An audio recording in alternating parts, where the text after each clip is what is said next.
Ya, dari AM Sengaja 41 Yogyakarta, 101,3 Star FM, Inspiring Sound. Selamat sore. Halo, apa kabar pendengar? Saya Denny Arta bersama dengan Anda di sore kali ini di program Bincang Spesial.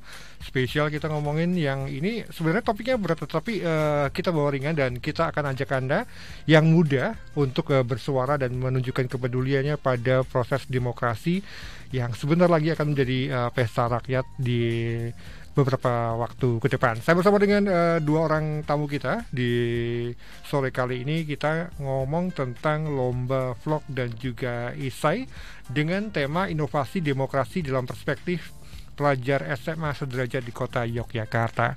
Saya bersama dengan tamu dari Bages Bangpol Kota Yogyakarta. Saya bersama dengan, nah ini masih muda banget ya, ternyata masih muda tapi analisis politik ternyata ya, luar biasa ya. Selamat sore Mas Dendi. Selamat sore Mas. Kabar baik ya? Alhamdulillah sehat. Sehat. Dan di sampingnya ini juga masih muda juga, tapi punya satu wadah yang luar biasa, Komite Independen Sadar Pemilu. Ada Mas Muhammad Iqbal Katami. Selamat sore Mas Iqbal. Sore Mas. Sehat juga ya? Alhamdulillah.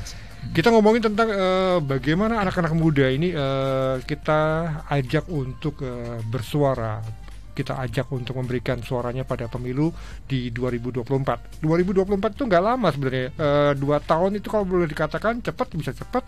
Kalau lama ya relatif juga. Tetapi ini adalah sebuah rangkaian sudah dimulai. Teman-teman di KPU pun sudah mulai menjalankan beberapa tahapan pemilu. Tetapi kita akan melihat bagaimana kemudian potensi pemilih pemula, anak-anak milenial di kota Yogyakarta ini terkait dengan pemilu. Nah, saya ke Mas Dendi dulu Mas, terkait dengan pemilu. Saya pengen tahu dan pendengar juga pengen tahu juga terkait dengan ketugasan dari Kesbangpol ya. Saya sebut Badan Kesbangpol Kota Yogyakarta karena rada-rada Kesbangpol Kota Yogyakarta. Apa yang kemudian peran apa yang diambil oleh teman-teman Kesbangpol terkait dengan pemilu? Silakan Mas Dendi. Terima kasih Mas. Oke. Jadi Badan Kesatuan Bangsa dan Politik adalah badan yang sesuai dengan amanat Undang-Undang Nomor 23 Tahun 2014 itu mengurusi urusan pemerintahan umum. Salah satu urusan pemerintahan umum adalah pengembangan demokrasi. Jadi Bages Bangpol itu mengurusi pengembangan demokrasi secara luas. Artinya tidak hanya soal proses pemilu saja, tetapi pendidikan politik, kemudian pendidikan kebangsaan, peningkatan rasa nasionalisme, kemudian peningkatan wawasan kebangsaan itu juga ada di Badan Kesbangpol. Kaitannya dengan pemilu, memang seringkali banyak pihak yang bingung. Sudah ada KPU, sudah ada Bawaslu, tetapi kenapa Kesbangpol harus ikut-ikut gitu kan? Nah, jawabannya silakan. Nah, ini dia. Oke, jadi kalau KPU itu adalah penyelenggaranya. Oke. Mungkin mirip kalau di kepanitiaan seperti event organizer-nya. Kemudian Bawaslu itu seperti steering komitenya, dia yang mengawasi pelaksanaannya. Nah, kalau Kesbangpol itu yang menciptakan lingkungan atau ekosistem demokrasi sehingga partisipasi pemilih itu bisa meningkat, kemudian kualitas demokrasi itu juga meningkat. Artinya, Kesbangpol itu kerjanya tidak hanya mendekati pemilu, tetapi sepanjang tahun dalam 5 tahun katakanlah, dia akan bekerja terus untuk melakukan pendidikan politik karena muaranya adalah peningkatan pengetahuan politik warga negara di kota Yogyakarta, gitu Mas. Nah, terkait dengan pendidikan politik, nah kalau saya yang paling saya tembak langsung adalah anak-anak milenial. Ini kan jumlahnya juga luar biasa juga. Nah, bagaimana kemudian teman-teman Kesbangpol melihat anak milenial ini sebagai pasarnya pemilu di 2024 nanti, Mas? Ya, generasi muda, generasi milenial dan Gen Z ya, itu adalah salah satu potensi besar bangsa Indonesia. Apalagi kita sering dengar tentang bonus demografi, kemudian Indonesia Emas 2024. Mereka lah yang akan menjadi tonggak utama untuk mencapai semua itu. Kaitannya dengan pemilu, mereka adalah salah satu, mungkin bisa dibilang yang paling salah satu segmentasi yang paling menentukan ya. Karena mereka yang paling aktif bersuara baik di media, di berbagai media, terutama di media sosial saat ini. Jadi diskursus atau opini-opini publik yang sekarang tersebar itu kebanyakan dibentuk, disebarkan dan juga dikonsumsi oleh generasi milenial maupun Gen Z. Artinya besok isu-isu yang akan diangkat sebagai bahan kampanye katakanlah oleh para peserta pemilu itu tentu saja adalah isu-isu yang dekat dengan Gen Z dan Gen milenial. Artinya kita semua melihat bahwa Gen Z dan generasi milenial adalah segmentasi yang sangat menentukan bagaimana demokrasi di Indonesia ini akan berjalan, baik masa sekarang maupun di masa depan. Juga soal prioritas-prioritas pembangunan, itu nanti yang akan membentuk opini tentang apa sih yang harus dibangun oleh Indonesia adalah Gen Z dan Gen milenial, karena mereka yang sudah menguasai diskursus dan opini publik sekarang ini. Nah, Mas Dendi, ketika melihat begitu besar potensi yang dimiliki oleh anak-anak muda ini, pasti dong Kesbang punya banyak program untuk menyentuh mereka. Tadi disampaikan tidak hanya menjelang pemilu, tapi sepanjang tahun mereka harus mendapatkan pendidikan politik agar melek politik, kemudian punya banyak kesadaran terkait dengan ya hak suara dan lainnya. Apa yang kemudian sudah dikerjakan oleh teman-teman Kesbangpol secara rutin? Nanti kemudian menyentuh ke mendekati pemilu pasti dong punya program yang lebih beda gitu. Oke. Jadi kalau secara rutin kita memang menyelenggarakan pendidikan politik ke berbagai segmen, mulai dari pemilih pemula, yaitu anak-anak SMA.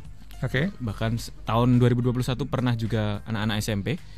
Kemudian sampai lansia juga. 2 minggu lagi kita akan melakukan pendidikan politik untuk lansia di Panti Breda. Kemudian untuk teman-teman difabel juga, lalu teman-teman perempuan dari berbagai segmen, perempuan lintas iman, kemudian ibu-ibu rumah tangga, kemudian sampai bahkan kader parpol pun juga kita berikan pendidikan politik. Artinya memang karena pendidikan politik ini memang adalah hak untuk semua orang, tetapi muatannya harus sesuai konteks dari segmen masing-masing, sehingga kita memang membaginya per segmen.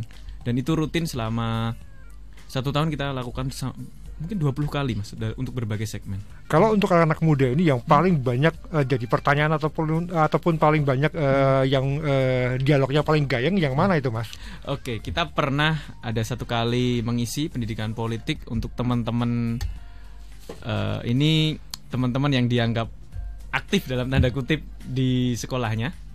Itu mereka dikumpulkan di salah satu hotel di Kaliurang. Itu mereka ini sering di underestimate bahkan oleh sekolahnya sendiri karena dianggap nakal dan lain-lain. Ternyata di sana mereka menunjukkan bahwa mereka punya daya kritis yang baik. Mereka bisa mengkritisi tentang korupsi. Mereka tahu seharusnya pejabat yang baik itu seperti apa. Mereka juga tahu bahwa banyak kekecewaan. Kenapa golput itu tinggi? Karena banyak kekecewaan pada pejabat publik yang sudah terpilih hasil pemilu. Artinya bagi saya, kalau teman-teman yang sering terpinggirkan, termarginalkan, dianggap nakal ini saja punya pengetahuan setingkat itu, anak-anak muda yang lain pun juga sama. Sehingga kita memang tidak bisa meremehkan anak-anak muda. Tidak hanya anak-anak muda yang mungkin dianggap sukses atau punya followers banyak di media sosial. Berkat demokratisasi arus informasi pasca reformasi dan juga munculnya media sosial, saya yakin semua segmentasi anak muda itu punya daya kritis yang tinggi dan masa depan demokrasi kita ditentukan oleh mereka. Nah, anak muda yang sadar pemilu salah satunya adalah Mas Iqbal Khatami yang ini dari Komite Independen Sadar Pemilu. Masih banyak yang kemudian belum tahu tentang Komite Independen Sadar Pemilu. Mas Iqbal, mungkin sedikit diceritakan kenapa kemudian muncul KISP ini dan bagaimana kemudian apa saja yang sudah dikerjakan selama ini. Saya dengar dari 2018, betul ya? Betul. Silakan Mas. Baik, terima kasih. Jadi memang secara historis kelahiran KISP ini merupakan bentuk dari kegelisahan kita sebenarnya dari generasi muda. Jadi pendiri KISP ini adalah orang-orang yang sebenarnya berumur waktu itu masih 20-an tahun, Mas. 20-an tahun yang waktu itu resah melihat kondisi perpolitikan yang kok nggak ada kontribusi, mungkin nggak ada partisipasi aktif dari anak muda, kemudian banyak masalah-masalah yang itu membuat kita gerah sebagai mahasiswa Visipol terutama pada waktu itu ya. Nah, sehingga pada waktu itu kita coba tergerak bagaimana kemudian kita bisa menghadirkan sebuah komunitas yang itu bisa mewadahi anak-anak muda yang punya ketertarikan di dunia sana. Nah, awalnya memang kita bernama Komunitas Independen Sadar Pemilu, yang kemudian ketika berbadan hukum kita berubah menjadi Komite Independen Sadar Pemilu dan memulai debut pemantauan pada 2019 Pilpres dan Pileg pada waktu itu, yang kemudian fokus dari gerakan kami adalah pertama adalah pemantauan pemilu, yang kedua adalah pendidikan pemilih, yang ketiga adalah advokasi pemilih. Bahkan kita juga terjun ke pemberdayaan masyarakat, yang dimana sejak tahun 2018 kita ikut terjun di pengembangan desa anti politik uang di beberapa desa, dan yang sampai sekarang masih jalan itu adalah di Desa Murti Gading, Bantul. Yang terakhir kemarin kita kerjasama dengan Pertamina Foundation untuk kemudian mengembangkan sebuah peraturan desa anti politik uang di sana, dan alhamdulillah kemarin baru disahkan dan sekarang berjalan. Bagaimana kemudian desa punya sebuah perdes yang bisa mewadahi masyarakat untuk berpartisipasi secara politik. Dan sampai saat ini kita masih konsisten dengan gerakan ciri khas anak mudanya, karena memang kita diisi oleh anak-anak muda dari berbagai elemen, berbagai latar belakang kampus juga, bahkan berbagai latar belakang profesi. Dan memang pusatnya kita sekarang di Jogja, tapi kita juga mempunyai beberapa banyak relawan di kota-kota lain seperti itu. Dan saat ini kita sedang mempersiapkan konsep pemantauan 2024, yang mana kemarin kita juga baru melaksanakan kursus kepemiluan nasional, yang itu kita proyeksikan untuk menjadi pemantau di pemilu yang akan datang, seperti itu. Kurang lebihnya begitu. Ya, salah satu yang dilakukan, saya baca juga di websitenya, adalah pendidikan politik yang dilakukan oleh teman-teman dari KISP ini. Apa yang kemudian sudah dilakukan oleh teman-teman KISP terkait dengan pendidikan politik, utamanya buat yang muda-muda ini, kayak apa sih, Mas? Oke, nah untuk pendidikan politik kita memang terbagi ke beberapa segmen. Pertama generasi muda, yang kedua adalah kelompok difabel, yang ketiga adalah masyarakat desa. Nah untuk generasi muda sendiri, memang kita ini menjadi kans kita sejak awal, karena kita yang generasi muda kita punya kegelisahan yang sama, dan beberapa hal yang kita lakukan adalah pertama, kita bergerak di dalam bidang kajian ilmiah, dalam artian kita coba terus menghadirkan berbagai macam riset, kajian yang itu bersifat akademik, dan itu bisa menjadi referensi-referensi bagi generasi-generasi muda untuk yang memerlukan sumber-sumber valid terkait dengan kajian-kajian yang kita keluarkan. Nah yang kedua, kita juga bergerak dalam hal pendidikan pemilih, seperti misalkan pelatihan, kemudian workshop dan lain sebagainya, yang itu rutin kita lakukan sejak 2018 ya. Mungkin sudah beberapa kali sepanjang tahun juga kita terus lakukan tanpa putus, bisa dibilang begitu. Dan kita sistemnya kan kita think tank, dalam artian kita banyak berkolaborasi juga sebenarnya, termasuk dengan Kesbangpol Kota Yogyakarta seperti itu. Ada beberapa lembaga lain seperti Bawaslu, KPU, Kesbangpol DIY juga kita berkolaborasi, KPK juga kita pernah, kemudian kita juga pernah berkolaborasi dengan LSM lain seperti itu, dan banyak lainnya yang semuanya kita cantumkan di website sebagai track record kami lah, seperti itu. Ya Mas Dendi, ini kan ada lomba vlog dan juga lomba esai yang menyasar anak-anak SMA, SMK dan sederajat lah di kota Yogyakarta. Kenapa kemudian tercetus untuk bikin kedua lomba ini? Apakah ini memang melihat anak-anak muda itu memang senang bikin vlog, kemudian senang nulis, ataukah mungkin ada pertimbangan lain, Mas? Kemudian kenapa kemudian gandeng teman-teman yang di sebelahnya ini, Mas? Oke, terima kasih pertanyaannya. Jadi memang seperti yang sudah Mas bilang tadi, bahwa kita memang melihat anak-anak muda ini punya kreativitas yang tinggi. Salah duanya adalah membuat vlog dan menulis. Itu pertama. Tetapi yang lebih penting dari itu adalah kami melihat bahwa mereka adalah satu generasi yang bisa membawa perubahan untuk bangsa ini. Artinya gagasan-gagasan dan ide-ide mereka harus bisa disebarluaskan. Karena itu kami merasa penting untuk mengadakan lomba menulis esai dan lomba vlog ini. Misalnya untuk lomba menulis esai, tulisan-tulisan mereka akan dibukukan, akan dibuatkan e-book, dan juga akan diberikan ISBN, sehingga masyarakat luas bisa mengakses gagasan-gagasan anak muda tentang demokrasi. Kemudian vlognya jelas, kita akan upload di media sosial Kesbangpol, juga akan dibantu oleh teman-teman KISP penyebar luasannya, sehingga masyarakat bisa tahu loh, ini loh pikiran dan gagasan anak-anak muda tentang demokrasi di Indonesia. Kita sayangnya sudah menyaksikan dua pemilu yang penuh polaritas selama sejak 2014 dan saya sering bicara dengan teman-teman seusia saya, di bawah saya, mereka itu sudah sebal atau sudah muak capek dengan polarisasi ini, dan banyak dari mereka yang memang kesulitan untuk menyampaikan itu di keluarga mereka, misalnya di grup-grup WA mereka sering hanya jadi silent reader.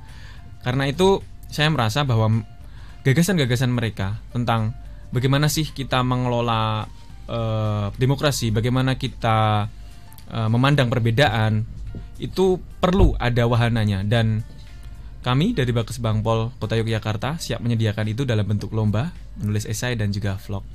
Gitu, Mas. Ya, kenapa kemudian teman-teman dari KISP ini yang digandeng untuk joinan bareng untuk dua event tadi, Mas Dendi? Ya. KISP sudah membuktikan melalui track recordnya bahwa mereka adalah anak-anak muda, kumpulan anak-anak muda yang peduli dengan pemilu, dan juga secara kompetensi sumber daya manusia mereka minimal semua S2, beberapa bahkan sudah jadi kandidat doktor di usianya yang 25-26 tahun. Itu sangat mengagumkan bagi saya. Jadi saya sangat percaya teman-teman KISP ini adalah teman-teman yang kompeten untuk menjadi partner kami, juga menjadi dewan juri untuk lomba-lomba ini. Mas. Ya, Mas Iqbal, bagaimana ceritanya kemudian teman-teman dari KISP ini kemudian menyambut tantangan yang disampaikan teman-teman dari Kesbangpol Kota Yogyakarta? Ayo joinan yuk bikin dua event ini. Oke.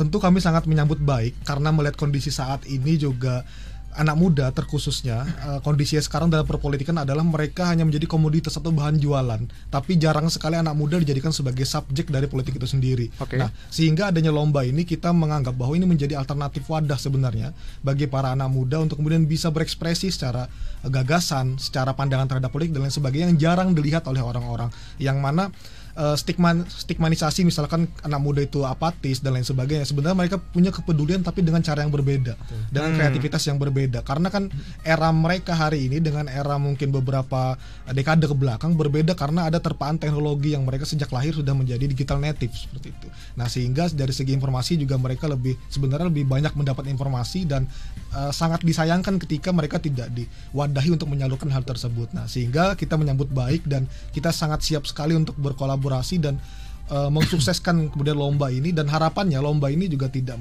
hanya menjadi seremonial tapi juga dapat menjadi upaya jangka panjang kita untuk bisa menanamkan awareness terhadap generasi muda terhadap hal ini. Nah, terlebih lagi Kota Yogyakarta kan sekarang pelajarnya tercap sebagai pelajar yang mungkin banyak kekerasan dan lain sebagainya, sehingga lomba ini harapannya dapat menjadi oase bahwa pelajar Kota Yogyakarta tuh nggak semuanya begitu loh. Kemudian pelajar Kota Yogyakarta punya potensi yang banyak lah.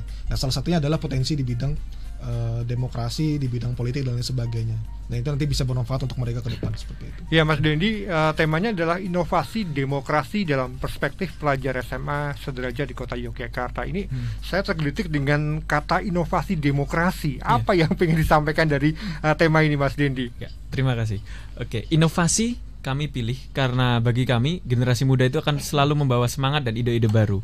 Dan selama ini kami memandang bahwa wacana tentang demokrasi itu selalu datang dari atas, top down. Jadi dari elit-elit. Sedangkan kita jarang sekali atau mungkin belum pernah mendengar bagaimana sih teman-teman anak-anak muda di grassroots, di akar rumput ini memandang demokrasi. Jangan-jangan mereka punya gagasan yang bagus, atau mungkin mereka punya praktik-praktik bagus di sekolah mereka. Beberapa sekolah itu sudah punya forum musyawarah yang setiap kebijakan sekolahnya itu setiap siswa diundang untuk ikut bermusyawarah.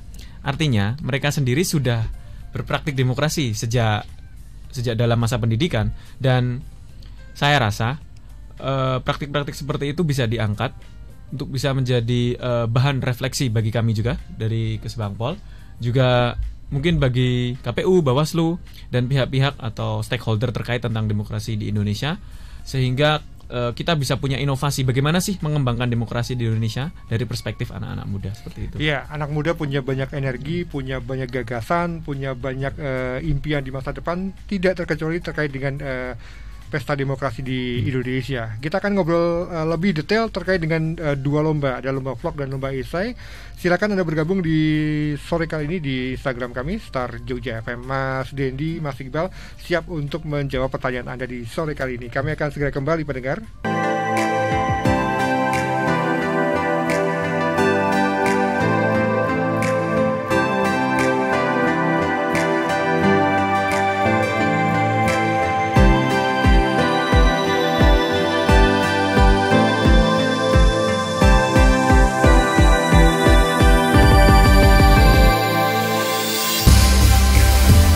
saya ajak Anda untuk ngomong tentang partisipasi anak muda di dalam mendukung penyelenggaraan pemilu 2024. Karena teman-teman Kesbangpol juga punya event seru yang ini spesial buat yang masih ada di bangku SMA dan SMK ataupun yang sederajat di kota Yogyakarta. Ada lomba vlog dan juga lomba menulis esai. Kita ke lomba dulu, Mas Dendi. Mas Dendi ini saya pengen membedah dulu yang paling heboh dulu, lomba vlog ini. Apa saja syaratnya dan apakah kemudian temanya ini kemudian bisa diterjemahkan secara bebas oleh teman-teman ataukah ada aturan-aturan ataupun persyaratan khusus yang buat mereka yang pengen ikutan lomba ini, Mas Dendi? Silakan. Ya. Oke, terima kasih. Jadi untuk lomba vlog kita tidak membatasi selain durasi sebenarnya, karena teman-teman bebas menafsirkan bagaimana sih inovasi demokrasi itu, dan asalkan ya tentu saja ada batas-batas etika dan batas-batas norma ya dalam setiap video yang dibuat oleh teman-teman.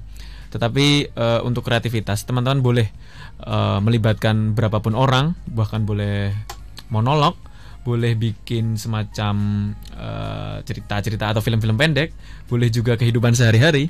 Artinya kami tidak membatasi, karena namanya juga inovasi ya. Bagaimana bisa orang berinovasi kalau sangat dibatasi? Batasannya mungkin hanya soal jangan bermuatan sara, tidak mengandung pornografi itu sih. Sama durasi, maksimal 3 menit. Maksimal 3 menit, iya. Maksimal 3 menit. Artinya padat, singkat, ringkas dan langsung menyentuh ke Betul. Intinya ya. Kalau ini jurinya nanti dari KISP. Mas Iqbal, sedikit bocoran deh terkait dengan penjurian, apa yang kemudian menjadi yang harus diperhatikan oleh teman-teman para calon peserta ini, Mas? Pertama tentu konten ya, konten pesan apa yang ingin mereka sampaikan itu hal yang paling penting yang ingin kita sorot. Kemudian gagasan apa yang mau mereka sampaikan itu yang mungkin menjadi penilaian yang besar. Yang kedua tentu teknikal atau kualitas dari video itu sendiri seperti itu. Apakah videonya mungkin dan audionya bagus, seperti gambarannya seperti apa, dan hal-hal yang berbau teknis sinematografi seperti itu. Nah, mungkin itu sih dua itu yang paling penting. Ini artinya tidak harus pakai kamera yang bagus, Tidak. pakai handphone pun boleh ya, Mas Dendi ya? Boleh. Sangat boleh. Sangat boleh ya. Jadi tidak membatasi kreativitas teman-teman ya. Jadi pakai kamera boleh, pakai handphone boleh. Yang penting tadi ngomongin tentang total durasi. Ya. Oke, lomba esai ini menarik juga ini. Anak-anak muda kan juga banyak yang suka nulis. Persyaratannya apa nih yang harus diperhatikan untuk bisa mengikuti ini? Tadi betul ya, pelajar SMA SMK di kota Yogyakarta. Iya. Untuk lomba esai, apa yang ingin disampaikan oleh Mas Dendi? Mas Dendi, silakan. Oke, kalau ini yang sebenarnya yang paling penting adalah bagaimana teman-teman bisa memadatkan gagasan menjadi satu buah tulisan sepanjang 800 sampai 1000 kata. Dan untuk ketentuan penulisannya seperti misal font Times New Roman 12 itu kan soal-soal teknis ya. Tapi secara substansi itu aja. Bagaimana teman-teman bisa menceritakan gagasan mereka tentang inovasi demokrasi dalam sebuah tulisan sepanjang 800 sampai 1000 kata itu. Dan seperti yang saya sampaikan tadi, tulisan teman-teman akan dibukukan, dibuat baik cetak maupun e-booknya dan diberi ISBN. Artinya di usia semuda itu teman-teman sudah bisa punya karya sebuah buku kumpulan tulisan. Mas. Ini menarik, 800 sampai dengan 1000 kata. Ini kan kalau nulis itu hitungannya sangat pendek sebenarnya kalau untuk teman-teman yang biasa nulis. Tetapi untuk teman-teman yang di pemula ini kan ini juga sebuah tantangan. Mas Iqbal ini boleh dong sedikit dikasih ya saran-saran untuk buat yang mau ikutan ini, apa sih yang harus diperhatikan kembali?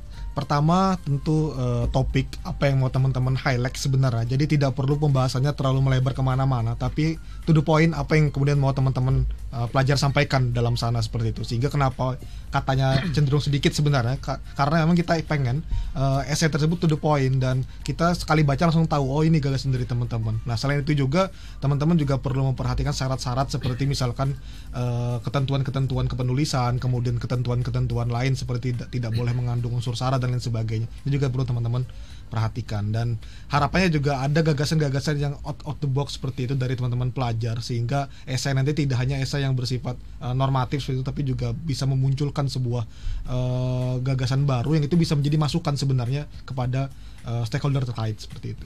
Ya, Mas Dendi, vlog kan identik dengan mungkin menggunakan karya dari orang lain mungkin. Ya, ini terkait dengan copyright. Apa yang kemudian teman-teman calon peserta harus perhatikan terkait dengan copyright ini? Ya, soundtrack, kemudian yang lainnya. Oke. Untuk soal copyright, teman-teman tentu saja harus mencantumkan ya. Misalkan pakai lagu dari siapa gitu. Itu mungkin bisa dicantumkan di deskripsi videonya. Oke. Ya, dan misal juga mengambil gambar dari mana, karena kita juga harus punya integritas tinggi, artinya menghargai karya orang lain. Kita kan standing on the shoulder of giants, kita berdiri di bahu raksasa orang-orang yang sudah membangun karya-karya terlebih dahulu.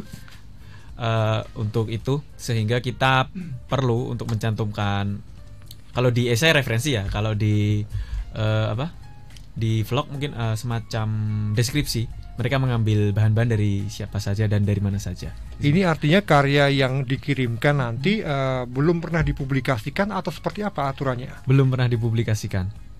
Oke. Tapi tentu boleh mengambil referensi asalkan dicantumkan itu sih, Mas. Kita langsung nembak ke soal hadiah. Ini kan yang paling ditunggu-tunggu. Nah, ini kan 2 lomba ini total hadiahnya berapa juta nih? 33 juta rupiah. Sayang kamu bukan anak SMA ya. 33 juta rupiah ya. Ini terbagi untuk kategori untuk vlog dan esai. Jadi misal masing-masing untuk juara satunya di vlog dan esai 5 juta rupiah. Kemudian juara duanya 4 juta ya? 4 juta 500 ribu rupiah. Kemudian juara tiganya 3 juta 500. Dan harapannya masing-masing 1 juta. Ada total juara, ada 3 juara harapan, masing-masing hadiahnya sama 1 juta. Jadi 16,5 juta untuk satu lomba. Kan karena ada 2 lomba jadi 33 juta rupiah. Saya ke interaksi dulu yang sudah bergabung. Surya Dewa Baskara, harus pelajar yang tinggal di kota Jogja kah? Atau boleh dari luar kota Jogja tetapi asal sekolahnya di kota Jogja? Mas Dendi, syarat ini. Yang penting bersekolah di kota Yogyakarta, dibuktikan dengan kartu pelajar. Oke, meskipun kayak anak saya tinggal di Sleman, tetapi sekolahnya di kota, boleh ikut ya? Boleh, karena dianggap sebagai pelajar kota Yogyakarta. Oke. Nah, berikutnya Mas Nugi, ada berapa banyak pemilih pemula di kota Yogyakarta? Nah, ini kayaknya ke Mas Iqbal dulu deh. Mas Iqbal, minta jawaban terkait dengan ini sebelum nanti saya geser ke Mas Dendi. Siap. Kalau untuk jumlah pastinya mungkin saya tidak bisa menjabarkan karena memang belum ada publikasi resmi. Tapi dari segi proyeksi, dari total data pemilih tetap di kota Jogja itu sekitar 419.000. Dan pemilih pemula dalam artian usia 17 sampai 26-27 tahun itu ada sekitar 30% seperti itu. Jadi ada sekitar 120-an ribu untuk pemilih pemula. Artinya potensinya sangat luar biasa di kota Yogyakarta ya. Nah, saya geser ke Mas Dendi. Ini pertanyaannya buat Mas Dendi karena terkait dengan Kesbangpol. Peran apa yang dimainkan oleh Kesbangpol untuk mendukung mereka buat ikut pemilu terkait dengan pemilih pemula? Kemudian saya sambung juga dari @kabar sinergi. Selain lomba, Mas, apakah juga ada kegiatan lain yang langsung menyasar peserta pemilih pemula yang ada di lapangan? Mungkin yang langsung turun ke lapangan, Mas. Terima kasih. Ini juga kita kerjasama dengan KISP. Nama programnya Kelas Demokrasi. Apa itu? Kelas Demokrasi ini nanti akan mengumpulkan 120 siswa SMA sekota Yogyakarta, dibagi menjadi 4 angkatan, 4 kali kegiatan. 3 kali kegiatan di Rumah Pintar Pemilu di Taman Pintar. KISP akan memberikan pelatihan interaktif bagaimana menjadi pemilih pemula yang cerdas. Dan 1 kali kegiatan di DPRD Kota Yogyakarta. Mereka akan simulasi sidang.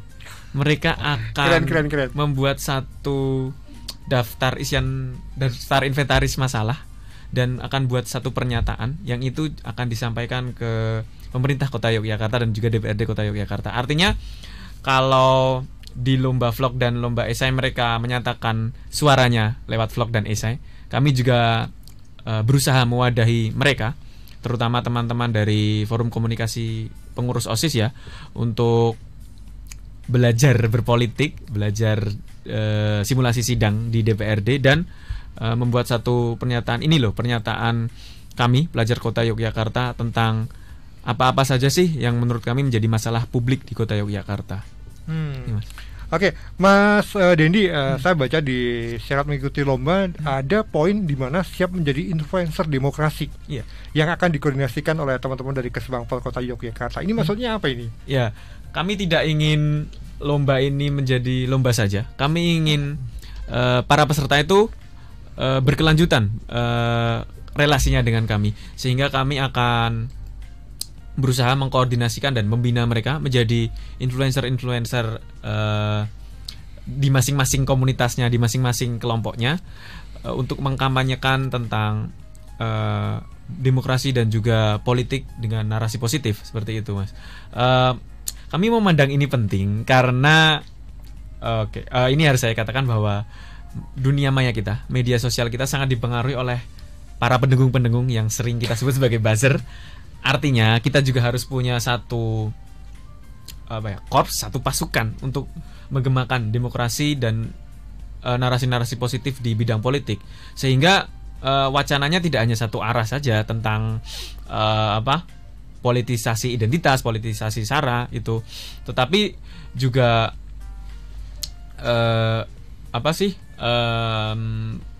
wacana-wacana yang dianggap penting oleh anak-anak muda yang itu sifatnya lebih ke programatik. Misalkan anak-anak muda sekarang ini kan pikirannya sudah sangat jangka panjang ya, Mas. Mereka sudah berpikir tentang bagaimana mereka bisa mengakses pekerjaan yang layak, bagaimana mereka bisa mengakses tempat tinggal, tentang ketersediaan pangan. Kalau wacana-wacana ini digemakan di media sosial kita, kita akan melihat politik yang programatik, politik yang langsung menyasar ke apa sih permasalahan yang dihadapi oleh publik, bukan hanya tentang latar belakang identitas calonnya atau dikulik-kulik masalah keluarganya, sehingga politik di Indonesia ini benar-benar bisa menjadi satu sarana memperjuangkan nilai-nilai kepublikan. Itu sih, Mas, saya merasa seperti itu. Ya, kita ngomongin banyak tentang lomba-lomba dan lomba, tetapi kita belum ngomongin tentang pendaftarannya kapan, kemudian cara uploadnya seperti apa, kemudian batas terakhir kapan, dan final diumumkan kapan ini. Oke. Untuk nanti teknis yang seperti pendaftaran dan tanggal-tanggal, Mas Iqbal yang sudah lebih paham. Kalau awardingnya kita rencanakan di 28 Oktober 2022, bertepatan dengan Sumpah Pemuda, sehingga kita mungkin juga akan bikin satu deklarasi berkaitan dengan politik dan demokrasi yang akan digemakan oleh pelajar-pelajar di Kota Yogyakarta. Ya, Mas Iqbal, terkait dengan teknis pendaftaran, kemudian upload karya, ini seperti apa yang harus diperhatikan oleh teman-teman calon peserta? Oke. Untuk lebih detailnya sebenarnya teman-teman nanti bisa lihat di Instagramnya KYSP atau Kesbangpol Kota Jogja. Yang pertama mungkin perlu diperhatikan adalah tanggalnya. Jadi untuk pengumpulan karya sendiri kita akan buka sampai tanggal 16 Oktober. Nah, meskipun waktunya sangat panjang, tapi mungkin teman-teman perlu persiapkan, karena seperti vlog, penulis kan juga butuh persiapan untuk pembuatannya. Lalu kemudian untuk penilaiannya, kita langsung akan nilai pada tanggal 17 sampai 21 Oktober, dan teman-teman akan mengikuti awarding pada tanggal 28 Oktober 2022. Untuk pendaftarannya sendiri, nanti teman-teman untuk vlog khususnya, selain melakukan submission di Google Form yang kita sediakan pada link yang tertera di poster atau di panduan seperti itu, teman-teman juga nanti kita wajibkan untuk mengupload di sosial media masing-masing sebagai bagian dari teman-teman bisa menghadirkan narasi tentang demokrasi ini juga di sosial media, sekaligus meramaikan sebenarnya bahwa sosial media kita isinya nggak cuma negatif campaign atau black campaign loh, tapi juga ada dari anak-anak muda ini seperti itu. Nah, kalau untuk lomba esai sendiri sama sebenarnya, submissionnya melalui link yang tertera di poster seperti itu. Dan selain itu juga teman-teman jangan lupa wajib melakukan follow gitu terhadap akun-akun Kesbangpol Kota Yogyakarta seperti itu. Oke, untuk informasi lebih detail tentang lomba ini bisa didapat di mana, Mas Dendi? Apakah di media sosial ataupun yang lainnya? Silakan. Teman-teman bisa akses Instagramnya KISP di @KISP_ID. Ya, dan Instagramnya Kesbangpol_Jogjakota, dan teman-teman juga bisa menghubungi saya sebagai kontak person di nomor WA 0819 1538 5005, dan juga di nomor WA-nya Mas Iqbal 0812 2725 2121. Oke, mewakili teman-teman dari Kesbangpol Kota Yogyakarta, sekali lagi apa yang ingin didapat dari event lomba vlog dan lomba esai ini, Mas Dendi? Oke. Melalui event lomba vlog dan lomba esai ini, kami dari Badan Kesatuan Bangsa dan Politik Kota Yogyakarta mengajak teman-teman pelajar di Kota Yogyakarta, mari berkontribusi untuk demokrasi di Indonesia yang lebih baik, Mari berkontribusi untuk pembangunan politik yang lebih inklusif, lebih bermanfaat, dan kami yakin bahwa generasi masa depan adalah generasi yang mampu membangun demokrasi yang positif, membangun politik yang positif, dan itu semua bisa dimulai dengan mengikuti lomba vlog dan lomba esai dari Badan Kesatuan Bangsa dan Politik Kota Yogyakarta.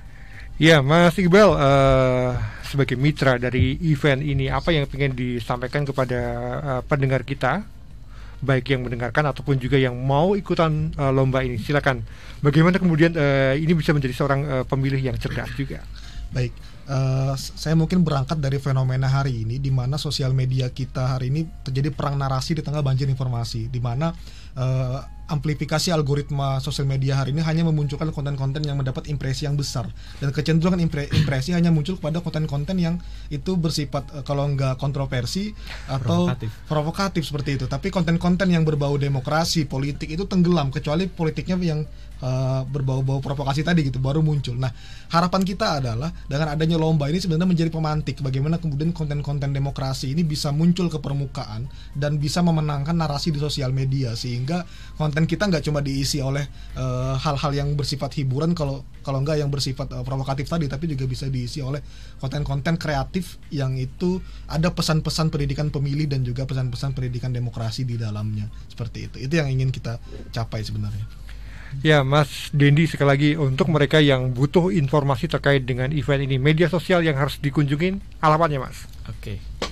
Di Instagram @kesbangpol_Jogjakota. Itu untuk media sosialnya. Kalau memang perlu kontak person, bisa kontak saya di nomor WA 0819 1538 5005. Iya, Kesbangpol Kota Yogyakarta punya event seru yang pas buat anak-anak muda, buat yang punya putra-putri SMA, SMK di Kota Yogyakarta, pelajar di Kota Yogyakarta boleh ikutan lomba vlog dan lomba esai. Temanya adalah inovasi demokrasi dalam perspektif pelajar SMK, SMA sederajat di Kota Yogyakarta. Sekali lagi ini event besarnya dari Kesbangpol Kota Yogyakarta didukung oleh teman-teman dari KISP. Mas Dendi, terima kasih. Mas Iqbal, terima kasih. Siap, sama-sama. Jangan lupa ditunggu untuk yang mau ikutan, segera buruan ya. Hadiahnya gede, 33 juta rupiah untuk yang ikutan di lomba vlog dan juga di lomba esai. Sekali lagi terima kasih untuk kebersamaan Anda. Dini Arta pamitan, selamat sore, sampai jumpa.